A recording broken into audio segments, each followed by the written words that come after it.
It's because it is secretive. You know, Yep. that's the reason why people don't know about it. We keep our mouths shut. Welcome back, everybody, to Be the Trader. Today is a very special day because I brought back Dave Hell, the author of Cash Rules: Reminiscence of a Day Trader. Now, if you're wondering who he is, you need to go watch the previous episode. We dive deep into his story, and he goes over his entire story in this book. But a lot of people, I know for a fact, from DMs and people just asking questions about glitches, because we dived into that very briefly during the interview process. And today we're diving all the way into glitches. So, Dave, welcome back to the show, brother. All right, thanks for having me back, man. I'm excited to talk some glitches. Yeah, let's do this. Absolutely. Me too. So to give people just an idea, because some people might not have seen the first episode, what is a glitch? Well, glitch. This is I call it glitch trading. This is a specific style of strategy that I've used throughout my career. The vast majority of traders I've been around have used this kind of style. And I've been fortunate to be enough good traders. So I swear this offers the most edge. So this style of trading, I define a glitch as a malfunction, a mispricing, an arbitrage opportunity, inefficiency in the market. Yep. It's something basically shouldn't be there. It's we're told the markets are efficient, and it's all bull. They're not efficient. As you know, there's bad prints. There's flash crashes. There's all kinds of stuff. And what I find and what I've seen, and I have results. I'm seeing the results. The best strategies and most edge are the ones that take advantage of these. And these strategies, these strategies don't rely around speculation, or there are some technical analysis, no fundamental analysis. This is just kind of watching, reacting. It's mechanical type of trading. I'm not thinking, I'm not feeling. It's if this does this, and then I do this. And we'll get into some examples, but there's famous examples. A lot of your listeners might have heard about when oil crashed, 2020, the price went negative.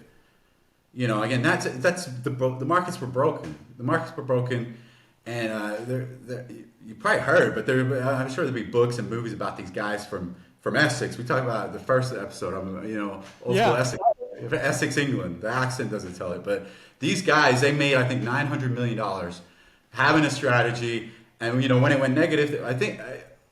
They took advantage of it. Again, I'm not sure exactly the dynamics of the trade, but again, they were ready, bang, bang, bang, and they took advantage. It wasn't fundamental. There's no fundamental analysis on oil when it goes negative.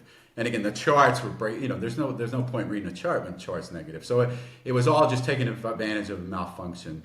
GameStop. Your listeners are, I'm sure, familiar. I call that a glitch. This was a glitch. There was no fundamental or technical analysis. It was just craziness. The market broke. So those are two well-known examples. And your listeners probably don't know when I say glitch. They probably haven't heard of this. What's this style of trade? It's because it is secretive. That's the reason why people don't know about it. We keep our mouths shut. Most of these strategies, they're not scalable. They're the more people know about it, they go away faster. There's more competition. So, you know the prop scene. These guys they're obviously fights, on trading floors because someone's trying to steal a strategy. So that's why guys haven't heard of them. But I'm telling you, this is where a big chunk of the profits are made, and still are. So that's the thing. And to start trading like a glitch hunter, I say you're not a financial professional. You're more you have to change your mindset. You take that mindset like a programmer, a hacker. A scavenger. I like to use the word scavenger. And we're in there just picking up scraps. With the big guys they leave behind. We suck it up. Yep. But there's a lot of scraps out there. Enough scraps to make you millions of dollars. So that's the way I think a trader should look at the markets, instead of I'm going to predict what XYZ stock's going to do. Yeah, that's it's possible, and there's guys who make a lot of money doing it, but Yep. the edge is on the side of the guys who are taking advantage of these what I call glitches. So yeah, that's kind of you. It's a different. It's a totally different mindset, and it's very secret. It's very hidden. I'm not, my goal is not to go, hey guys, here's a bunch of secret glitch strategies. In my book, I Right. don't give examples. I just want to, explain the mindset. So, here, just look at the market from this point of view. And, I'm not saying forget about technical analysis. I'm not saying, forget everything you learn. You need that. Every trader should have a basis of how the market works, technical analysis. But that's kind of secondary in this glitch type of trading. And I will note that most of these strategies are, and I'm a scalper, scalping for short-term trading. A lot of these strategies are for scalpers. They're for guys who have, are active traders, or sitting there watching, have a lot, are professional traders. Although again, a lot of some of these trades, these guys. We'll talk about some of these strategies where guys show up like once a month to trade or once a year for a special glitch trade. But again, most of these are, you have to be there. You have to watch the markets, and you have to have special tools. Special tools would be if you're a stock trader, order books, level twos, feeds for different auctions, feeds for different exchanges. If you're trading different markets, the more tools, the better, filters and so on. It's not, it's not for, someone who's, on their, Ameritrade account making a few trades, Yep. a month and using mainly technical analysis. There's a little more into this, but again, it can be done by everyone. It's just, finding these glitches it's not easy. It's another thing as we'll see.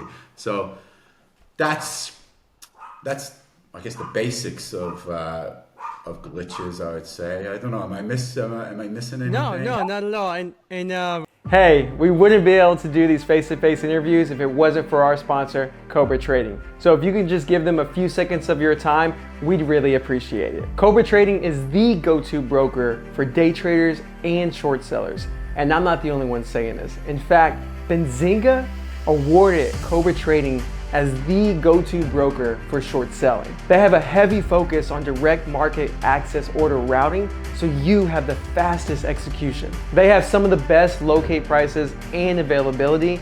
They also have amazing customer service. I've experienced many different brokers, and it's why I use them every single day and why I'm proud to have them as our sponsor. Sign up now by clicking the Be the Trader referral link below and earn 1 free month of software with Cobra and 25% off all commissions. Now let's get back to the show. So what we're going to do is we're going to dive into a whole lot of different glitches because we want to give you guys different perspectives on different ideas so that way you could take this away, go home and start thinking differently, thinking like a hacker, a scavenger, and you can find these glitches on your own, which is what Dave is explaining. It doesn't mean that you're going to find it right away, but they're everywhere and you will find them if you're thinking properly. So the first glitch that I remember you mentioned to me off camera is the closing auctions of 2008. Can you share the details about the secret exchange and how this was a closing auction strategy worked? Yeah, this is the glitch trade. We still talk about this, and this is a glitch trade that really this minted, honestly, millionaires. There was an office in Texas, and it was there was just I don't know, a group of 20 guys, let's say, who basically became instant millionaires. Within some days or months, over this period in 2008. So this was the kind of trade, and this is a great example. So yeah, this first trade it revolves around auctions, and with glitches as inequities, a lot of these glitches and the biggest trades are usually to do with these auctions. And let me explain.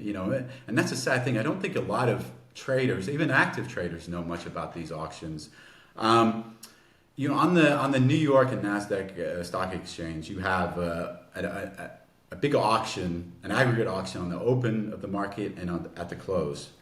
This is mainly used for the big participants who would dump a bunch of shares or buy a bunch of shares, So you had this every day at the open and close. And throughout the years, this has been it still is, again, I talk about this. This is a big secret, Again, if I end up in the back of a, Cadillac or so, the trunk of a Cadillac or something, you'll know what happened. It is, I'm sure there's a lot of guys out there like, he needs to shut his mouth. But, I'm not, my goal isn't to like spill everyone's secrets. I honestly feel like, and I can't talk about glitches without, talking about the big one. So this is something that traders should know. It's a big part of the market mechanics. So there's this, and the thing is, you need special feeds to get this. This is another thing. So I encourage your your listeners, to look in this, do a little research, and read about the open-end and closed-end imbalances, and think about and watch them and see what you can see.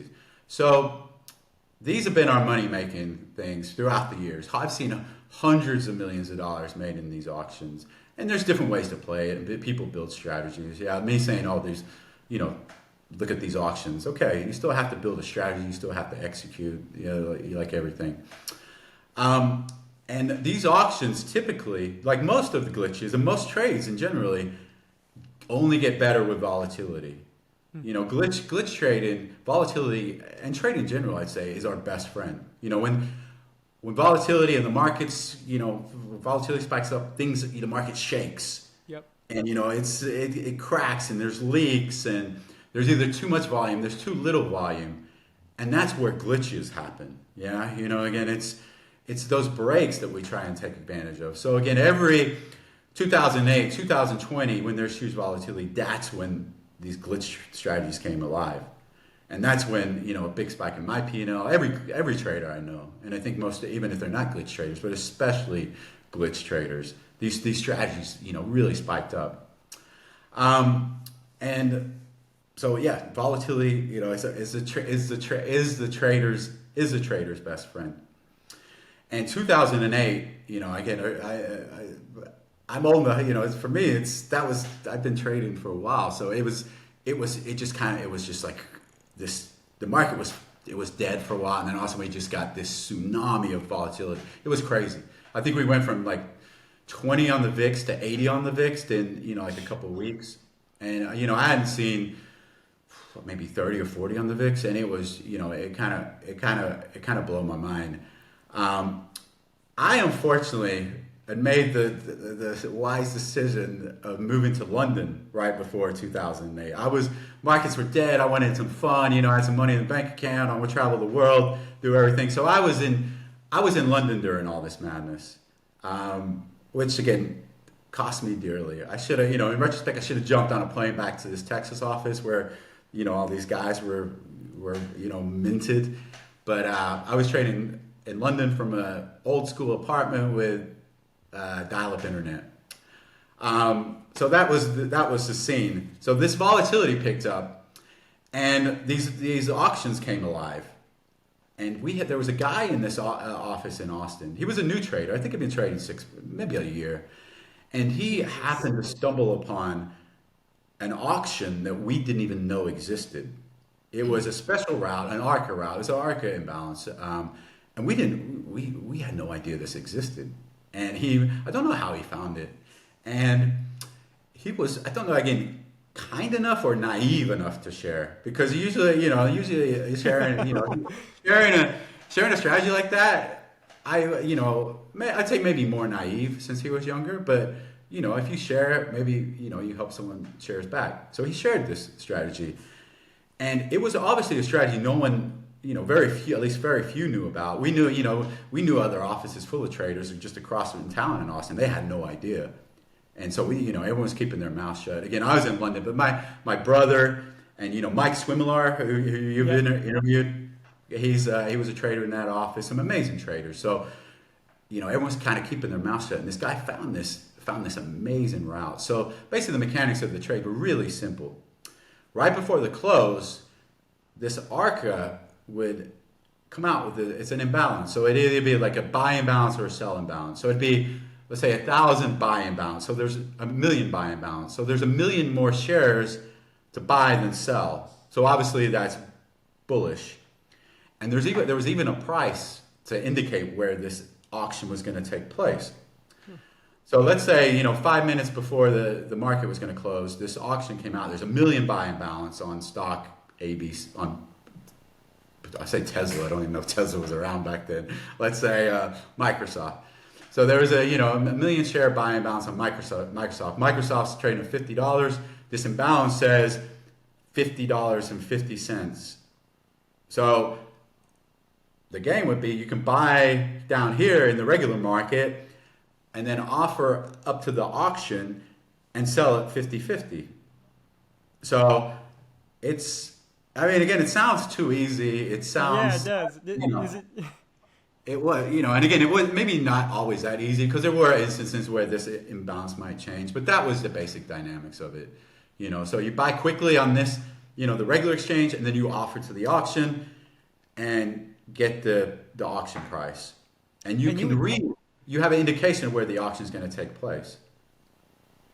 You would see this imbalance like on the montage, like on the level 2. Exactly. Yeah, you'd see, so Microsoft's trading at $50 and it's saying 50-50. So, buy here, sell here. And that's, kind of how it works. And so, guys would, this was I'm telling you, it was a scene. I was trading in London, but I knew, of course, my brother and Mike, they're kind guys, they handed it, to me. And I also visited the office during this. It was wild. You had like all these young guys. A lot of them, they wouldn't, that's a misconception. A lot of guys think that, during, 2008, all these day traders made their money by just shorting the market and taking advantage of this huge sell-off or, predicting the housing market crash and, technical. No. It was like guys who didn't even know what they're doing, piss poor traders. A lot of them just showed up like 5 minutes before the bell, These guys were sitting there with flip-flops. Some guys had shirts off. There was hip-hop music blaring. There was guys that their friends off the street would come to watch this spectacle. And then guys would sit there, in a couple clicks of the mouse, buy at 5, this was Austin time, 2:59, sell 3 o'clock, and make hundreds of thousands, I think sometimes millions of dollars in this trade. So let me ask you, so they would buy on the bid, is what I'm guessing. They would hit a bid, they put an offer on the bid and get hit, and then at 3 o'clock on the ask, that imbalance would show up and they just sell, or the bid would show up, a new offer on the bid would be like 50, whatever you said. Yeah. And then you just resell it on the bid, which is exactly. Yeah, you just buy it, you buy it during the regular hours. That sounds like too good to be true. It was. And it was crazy. Like I said, you saw guys who, never had a, winning, I wouldn't say day, maybe month or year, definitely year, and all of a sudden, becoming millionaires. You say, yes, you can say, wow, that's so easy, but it took courage. Some guys, they didn't have the courage. And again, the more courage you had, the more size you got. And then some of these guys, and this strategy I'd say lasted, I think, I want to say 6 months. Again, there's times when it was good and times it was bad. So,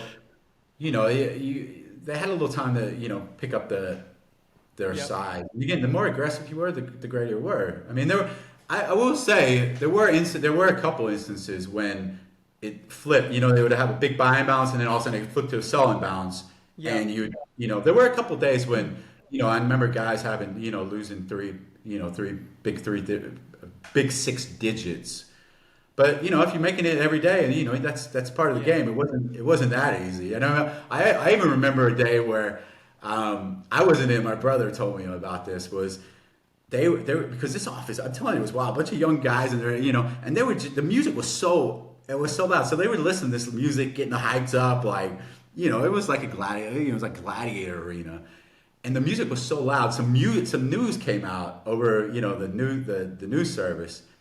And it flipped the imbalance, and the market tanked off. And the music was so loud they didn't hear it. And these guys, the office lost millions of dollars in this this disaster because the music was too loud. So yeah, that was a That wild time. But yeah, this I mean this is like I said, this is a great example. it's a great You know, example. a great example. Take advantage of it while the going's good. You know, be aggressive when there's I've a good. seen You know, I've seen that happen before. I just never understood it. Like I see it and I'd be like, is that real? So I just yeah. haven't traded. At the time, I wasn't trading long enough, and I had no idea of this theory or like this idea of glitches and looking for like hacks in the market. And so hearing you say this, like it takes me back to times where I've seen things like this happen, and I'm just like, that's weird. But I never do anything about it because I just, you just don't know. If you don't know, that's another thing. People who are watching this, you're getting the benefit right now, and you need to follow Dave on social media. You're getting the benefit of like learning a new way to think. So thank you so much for bringing that up, man. The next glitch that I'm looking at my notes here is the crypto strategy glitch, and I think if you can remember, what were the key elements of this arbitrage strategy, and how did it provide some type of edge for traders? Yeah, well, this was a kind of totally different trade. But again, it was the same thing. This is arbitrage, and I'll tell you a little backstory to this trade. So to finish off the last one, the guys in Texas made millions, and me sitting in London, I did well. I shouldn't complain, but I didn't do as well as I should have. If I was in that office, again, another lesson, being around traders, it's so important. Don't be stubborn. If someone's willing to hand you a strategy, take it and use it. There's no points for originality. There's no points Right. for, doing it your own way. So I made that mistake.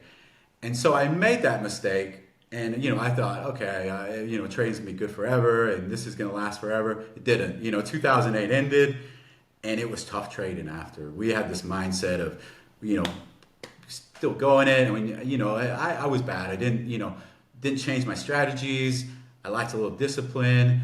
I managed my money terribly.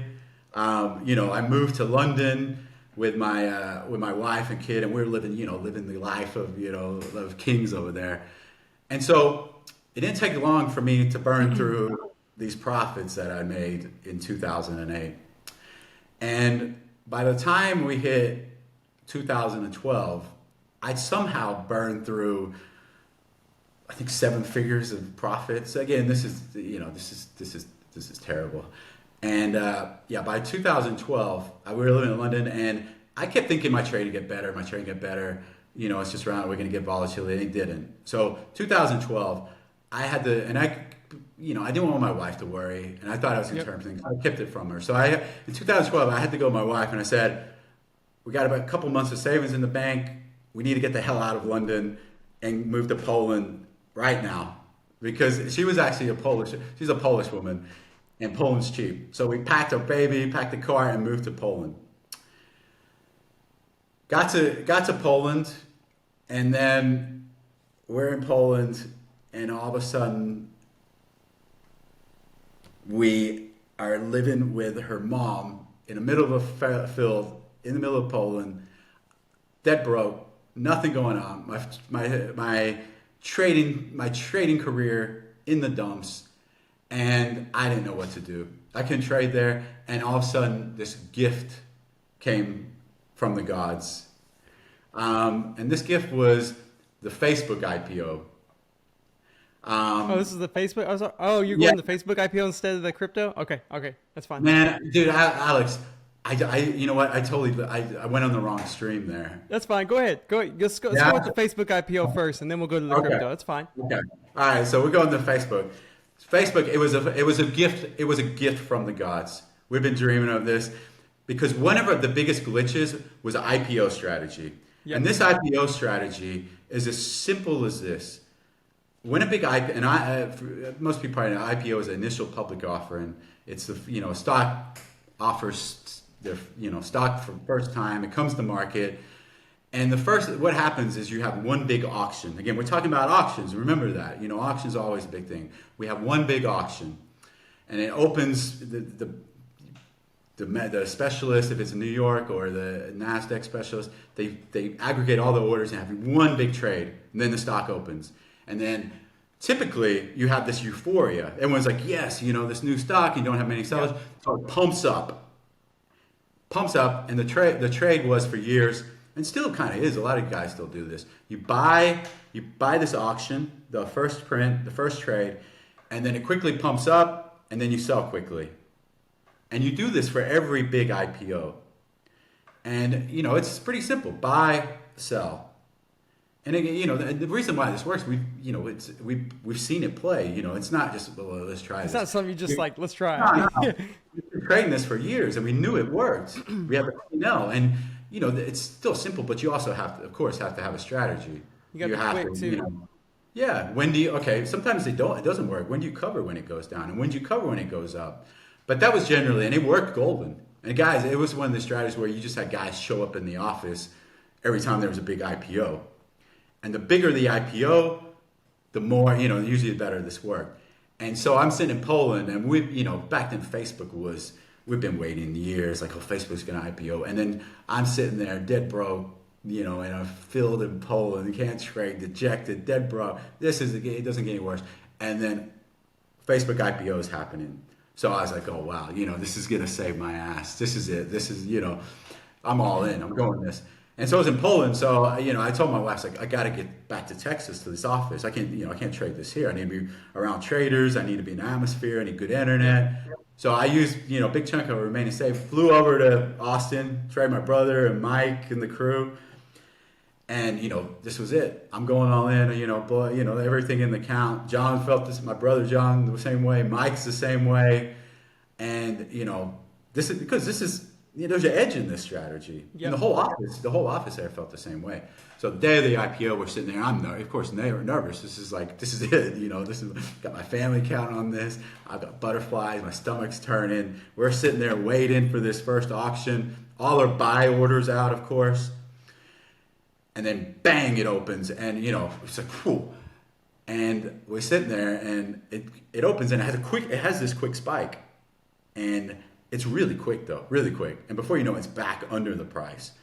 But what happens is we look at our trade blotters, and our orders didn't get filled. So it's like, well, okay, what happened? It looks like they were stuck. The orders were stuck. So it's either one or two things. Our orders are filled, and we're long, and we don't know it, or the orders were canceled. And of course, because the price was under the price that we had our orders, we were just praying, please cancel it, But the longer we wait, you know how it is. Usually your cancels come back pretty quick, but these were just stuck out there. There was some kind of malfunction, and so we're sitting there waiting. And I'm, the longer we wait, everyone's pacing, and the guys are on the phones, and they're, what's going on? And the longer we wait, I'm like, okay, this is not good. And the longer we wait, the lower the price of Facebook goes. And so all of a sudden, bang, it pops in to into the blotter. My account's ruined. I'm done. John, my brother's done. Mike's done. Basically the whole office is done. It was a disaster. I mean, I was like, God, I didn't know what to do with myself. I mean, again, there's been some bad moments in my trading career, lots of, unfortunately, but this was definitely maybe the worst. And it was because it was out of our control. We didn't What happened exactly? Did y'all find out? Yeah, I mean, there's a lot of lawsuits, and it was a crazy thing. It was just a big technical glitch on NASDAQ. And, it was, like I said, it blew out a lot of accounts. And, there was nothing we can do with it. And that's how cruel trading can be. You could be right. You can, have the great, be the greatest trader, do everything right, have the greatest trade, and then you have a malfunction. You have a software error, you have a hardware error. I'm sure you've had those. Your internet goes out. Yeah. There's so much. There's your broker goes bust. There's plenty of guys who have fat broker accounts, and then all of a sudden they log in their broker, and it's gone. So that's another thing to warn your listeners. Think about that too. Yeah, think about that. Think about that side of thing. It's tough enough to making this business as it is, and then you have that to worry about. So, I went back to Poland, and I was, going back to my family. Instead of coming back to hero, I was absolutely shattered. So that was a low. But this glitch trade, it's like, it's still working. Again, on today as we tape this, there's a big IPO, this Yep. ARM Holdings. And I'm sure a lot of the trader, this Facebook has scarred me for life. So I sworn off this trade. But I guarantee you, there's a lot of traders out there who are still doing the same thing. So let me And let me again, clarify. Oh, go ahead. Go ahead. no, go ahead, Alex. I was gonna say, let me clarify just to make sure I understand. So basically, IPO happens. We'll say ARM, for example, which was today. We're not looking at the chart, everyone, so it could be doing something totally different. We're just using this as an example and making up numbers. But let's just say ARM. I'm looking at it. We know IPOs, right at the open. And if that's going to happen, I'm looking at the montage, the book, and it's showing, bids are getting stacked. Ask is there. At the open, I'm buying opening price. And then I'm selling, like pretty much within that same minute, going for that euphoria pop. Yeah. That right there would give me the biggest heart attack. But I can see it. I've seen it all the time. You're right. Like they do. A lot of them can always backtest yourself, always do your own research, always do your own. But this was a strategy that they loved, and it's something they worked. And from my experience, I've seen that happen a lot where they just pop right at the open. Like the euphoria is there. So it's a good strategy. And you can backtest this. All you just go over every single IPO and see where, see what they did the first minute. See when it opened and see where it went. It's pretty simple, but yeah, like I said, it sounds, well, I say it's pretty simple, but like you said, there's nerves, there's, I've made keystroke errors, you cover too early, I think and the worst feeling is you get that great price, and then you're like, bang, and you cover right away, and then it, goes up another 20 points. And of course, it happens. I've done that, or it goes up and you go, okay, I'm going to wait, and then it goes back down and you lose, like a Facebook type thing. So but that's the mindset. These kind of niches where you're looking for auctions, you're looking for special events. That's not, there's not too much technical analysis. There's not too much fundamental analysis. It's, just bang, bang, bang. And it is performance. Like you said, it's, you're sitting on the keyboard and it's, you got to be ready. And what's cool about this is you mentioned at the very beginning, Dave, volatility. And I've been trading for like 5-6 years, and what I've noticed is like every time most of my best trades are, like you said, volatility. There's a lot of volume, there's a lot of volatility, and that's usually where the best bizarre moves happen. And so far everything you've explained is exactly that. Now I do want to ask you though about the crypto strategy, because that's what brought you back after the IPO. Right? Because you lost everything. So catch us up. The crypto strategy is something that brought you back into the game. Okay. So we just went through my first bust. This is the life of the trader. So this was the first one where I was left broke in, my mother-in-law's apartment in Poland. And, again, I want to stress again, if I'd done a better job in 2008, taking advantage of this amazing strategy I was handed to me, none of this would have happened. I'd have had a big fat nest egg, and but again, I didn't, and I paid the price for it. So let's fast forward to this is 5 years ago. Okay. And I was going through again another, let's say, crisis, another bust, and this one was even worse. And this is what I try. The book is about glitches, but it's also saying this is the life of the trader. Yeah. It's good times, it's bad times, and it can be really bad and it can be really dark. So, 5 years ago, I got myself in a lot of trouble. 5 years ago, I was in a situation where I was dead broke again, dead broke again. But this time, my wife had enough. She had left. She's taking the kids. I didn't have a place to live. I was in Poland. Didn't speak the language, didn't have any job prospects. I had to, and again, it's embarrassing to say this. My dad had to move over, and I had to live with him. This is how bad it got, and it was so bad. My trading was in such a state. I had to take a job, $10 an hour, teach an English job. Yep. So I'd gone from six-figure trading days and months to $10 an hour teaching English, and it was hard, and again, it was brutal on me. So, I don't want anyone else to get in a mess, and I made mistakes. I should have taken advantage of, and I should have had a backup plan. I didn't have, I had no skills. I just knew how to scalp this video. Glitch traders don't do well in the civilian market, job marketplace. Yeah. We're gonna hire some guy who knows how to hit a glitch. So yeah, I didn't have any. So I wanted make sure you have a backup plan and make sure you Yes. take advantage of it. So I got myself in a mess.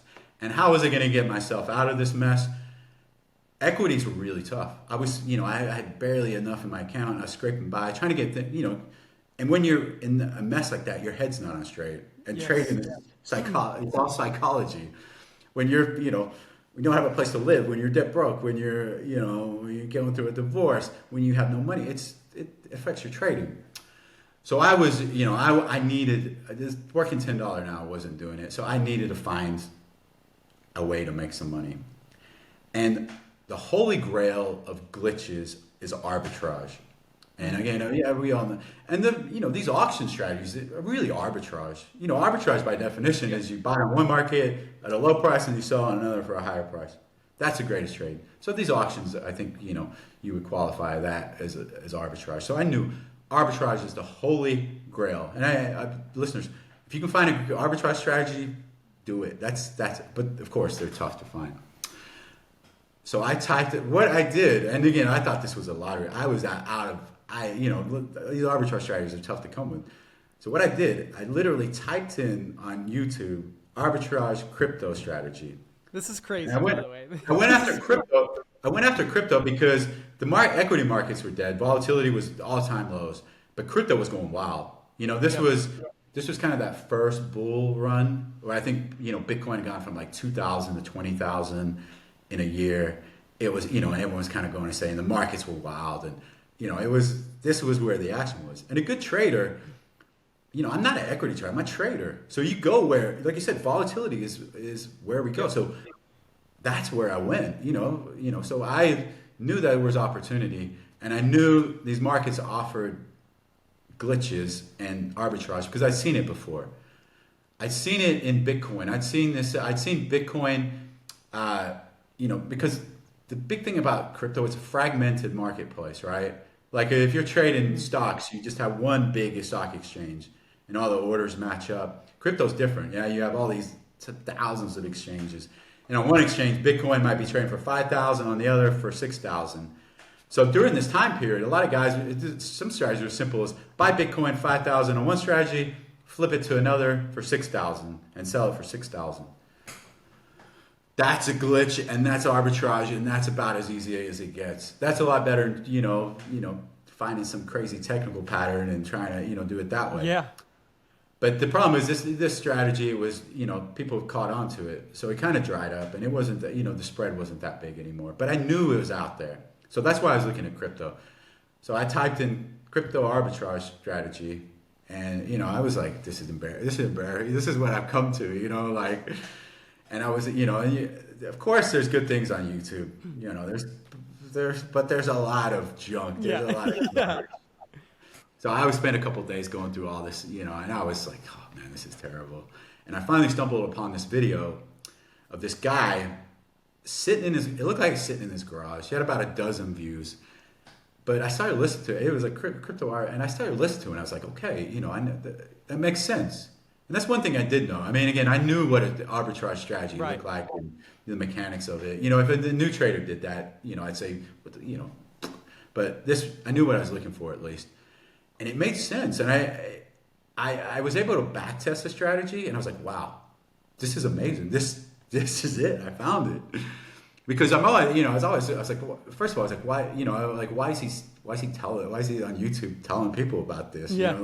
Shut your mouth, but and it was funny because the guy, he only had a few views, and he traded crypto, and his other business was selling tungsten rings. So I was like, dude, this is unreal.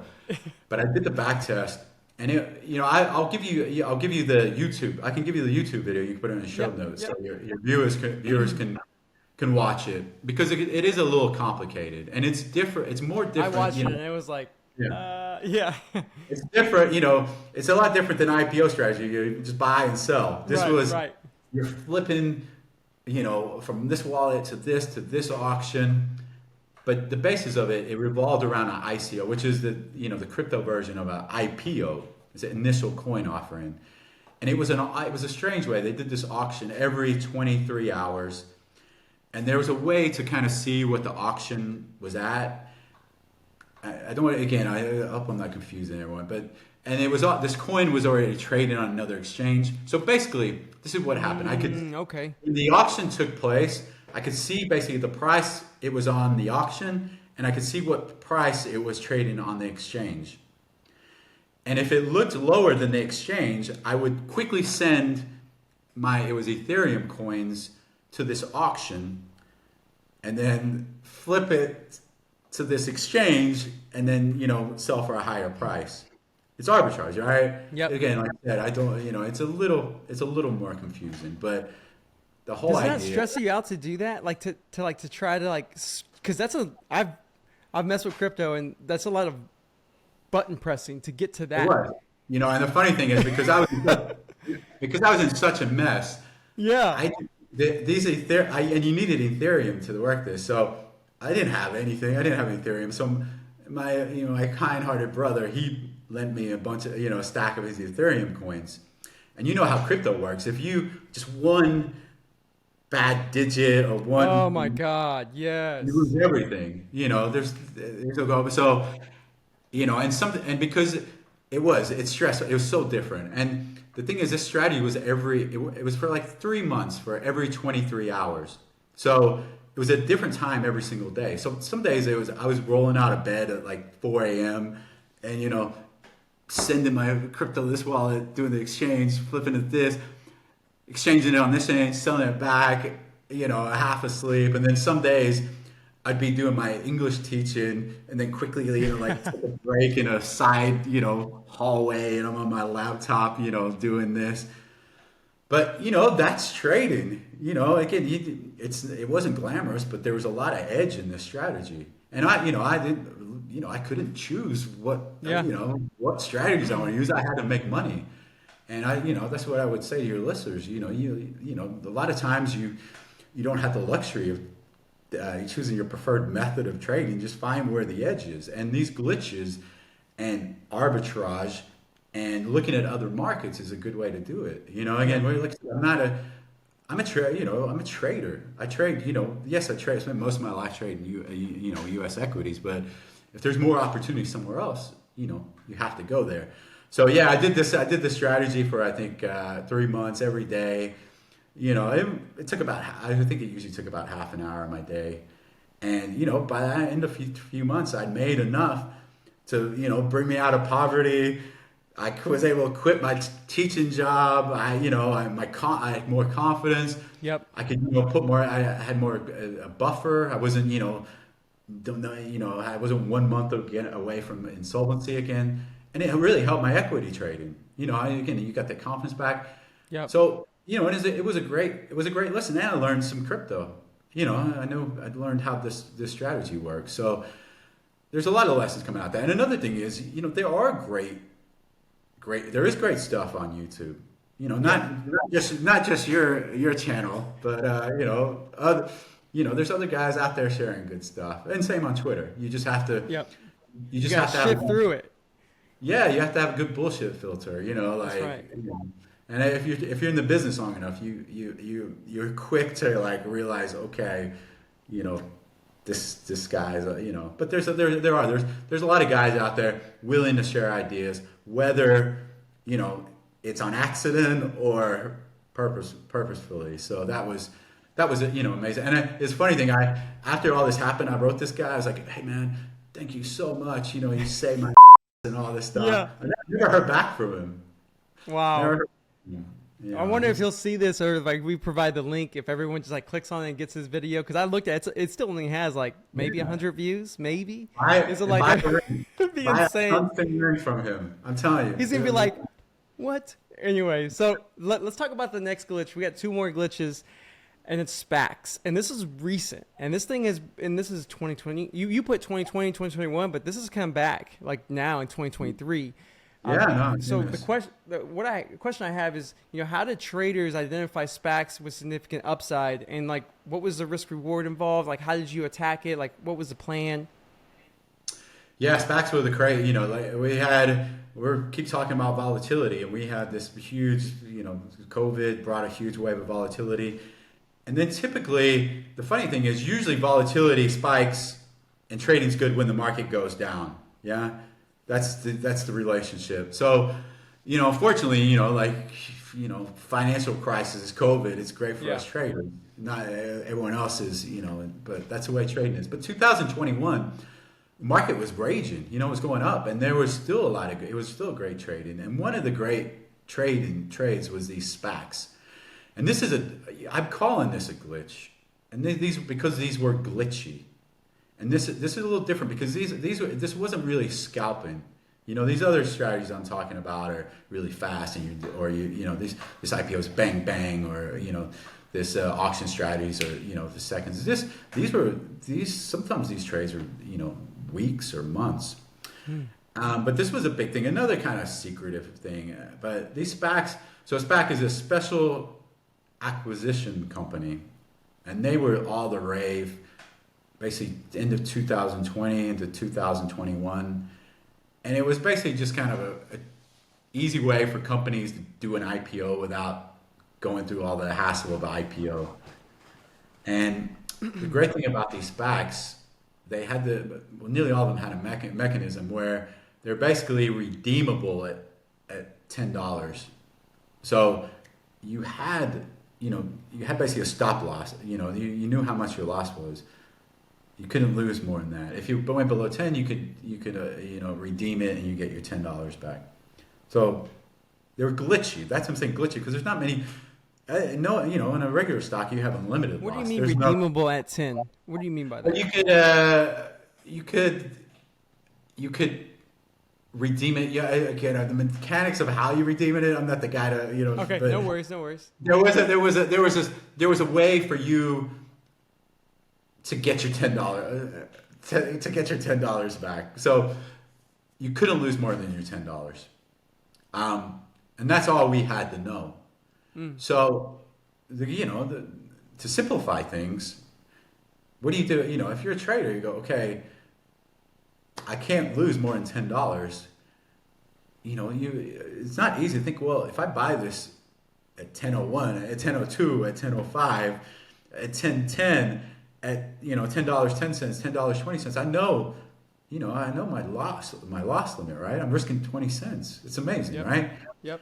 Well, it's amazing if there's a lot of reward. If you're risking, trading's pretty simple. If you're risking 20 cents to make 10 cents, then no, it's not a good trade. But the thing is, this was when, these were the good old GME days, the GameStop days, when things were going crazy.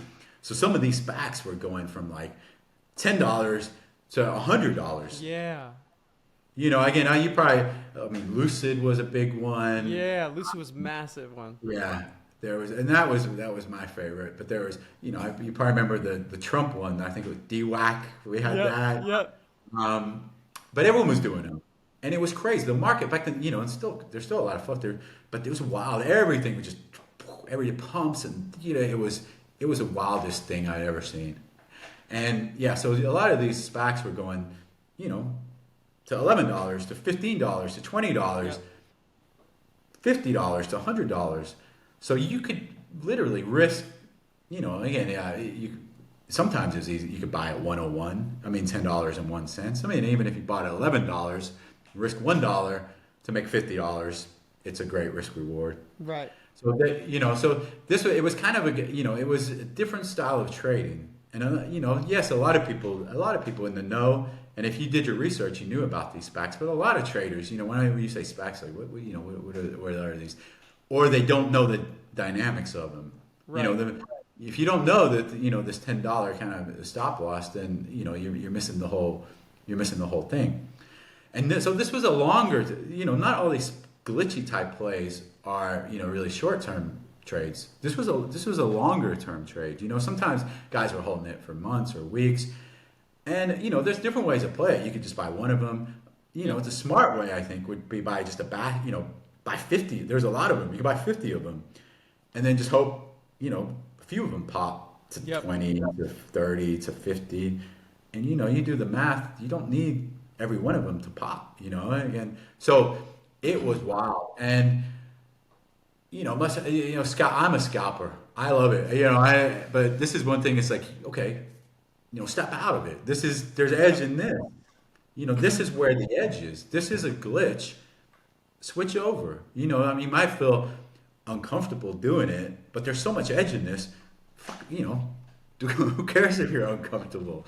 And I learned my lesson, like we said, that first one, we're talking about those auctions where I was like, oh, I'm in London, I'll do my own thing. That's not necessarily my style. No, I learned my lesson. Like, make it your style. If you hear someone else doing it, make it. And that's one of the biggest trading lessons. So, that SPACs, and that lasted, I don't know, it seemed like, that little spark was 6 months or whatever. They kind of died down. And you're right. I'm starting to hear about SPACs. They're back, yeah? SPACs are back. It's insane. And the last one, man, before we wrap this up, and is the lagger play, which I think is something that I think a lot of people can understand very quickly and easily. Yeah. But do you want to explain what that is?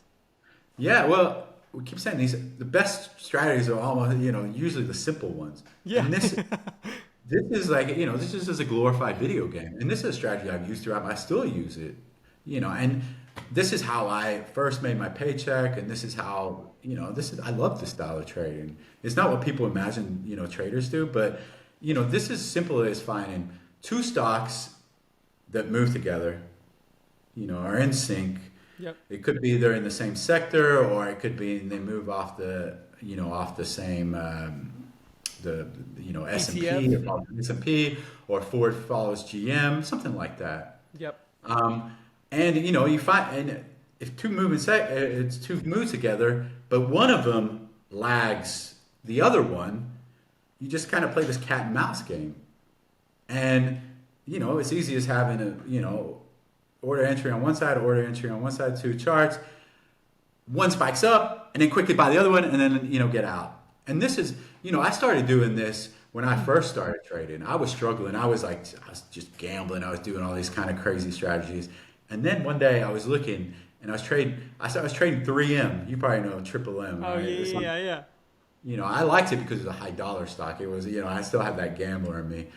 And I kept watching it, and of course, like every trader should have the S&P or SPY trade up. And I was like, this moves with this, but it lags this.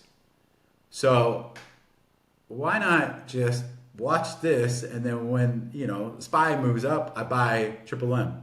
Yep. And that's I went from down. I was down $40,000 in the hole, and within 6 months, I was profitable, and I had almost $100,000 a month just by this game. And then my first year of trading. So I just sit there all day watching the SPY with my finger on, the trigger, and bang, quickly. And then, as soon as it catches up with SPY, I'm out. And then SPY goes down, I'm back, I'm short. Just like I said, kind of like a cat and mouse game. And yeah, it was a golden strategy. And this is the type of strategy, again, this volatility is great for it. More volatility in SPY, the bigger moves in, 3M. And, over the years, I've used this strategy in multiple other things. Whether it's I find an oil stock that lags the price of oil or lags the oil sector. I find a gold stock that lags the price of gold. I find a banking stock that lags the rest of the banking stocks. It's just finding that relationship. I would, again, trader, the guys out there going, oh, wow, this is easy. I'm just going to start doing this and I'm going to make $1 million. Of course, the bots and the algos this is not, tough to program, some guy who knows coding can quickly code this up, but it still happens. It's glitchy. And when the volatility shakes up, I think, a lot of these algos, get switched off, and that's when it's possible. But that's usually what I do. If there's big news in a sector, the first thing I do is not, if the banking sector goes crazy, I'm not going, oh, let me trade Bank of America or Citigroup. I'm going, okay, let me look for the smaller guys that I can trade off these guys. Yep. That's That's where the edge is, because if I'm trading the leader of the sector, I'm just kind of guessing which way to go. But if I have something to guide me, I have an extra edge. So I would suggest all traders at least kind of think that way. Like I said, it's not that easy to find these pairs. And if you do find a pair, and you are a programmer, or you can't do that, yeah, Absolutely. it's probably better to do it automated, instead of sitting on your keyboard and mouse, punching these trades out. But that's a simple strategy, and these glitches are. The simple strategies are usually offer the most edge. Don't overcomplicate things. Trading doesn't have to be rocket science, and that's what these glitches are. It's there's no all these crazy technical indicators and these, Right. really these doji cup and handle, like all this stuff. No, this stock goes up, I buy this. That's it. I love that you just. Oh, I just love that you just kind of turn everything upside down. Like, everything that you see online. I mean, granted, there's tons of traders who trade that way, but like, there's this other way that you're just revealing, and we've heard it. I'm sure traders have heard it in different forms, call it different things, but I like the word glitch. It makes sense, and I know everyone's gonna be like, okay, let me open up my software, let me pull up, and let me start searching for these things, and they might have questions. Where can they learn more about you? Can you tell them how they can find you? Yeah, I'm on Twitter at Cream Trader. I also have a website, David-Hale, where I have some links for glitches, and I've written a couple of blogs on glitches. So that's a good place to start. And yeah, read the book. The book is it's all about glitches and my trading story. So yeah, and it's like I said, it is tough to find information on these type of glitches, but you can find them yourselves. It just takes a different just turn that mindset. Think differently. And if you find a golden glitch, let me know. No. If you find a golden glitch because you think differently, because you watch this episode, send me a DM and send Dave a DM, and we're going to be on that with you. We're going to be glitching together. Make sure it's a DM. Make sure it's a DM, not a YouTube video. Yeah. Not a big tweet. Don't broadcast it. Yeah, don't broadcast it. Keep it discreet. Keep it discreet. And hey, you scratch, you scratch my back, I scratch yours. That's how it goes. Yeah, I agree with that. Yeah, if you're working in a group, you share these. Absolutely, absolutely. Yeah. Feel free to drop your glitch anyway. Well, look, Dave, I appreciate it again, my man, and it's always been a pleasure. And you have a great day, brother.